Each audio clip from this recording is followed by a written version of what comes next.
ఈ రోజు కోసం నేనెంతగానో చూస్తూనే ఉన్నాను ఇన్నాళ్ళుగా.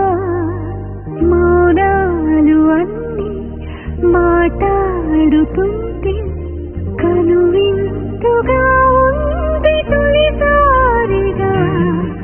అపురూపమేగా నాకీ క్షణాలు, దాచేసుకుంటాను జ్ఞాపకాలుగా.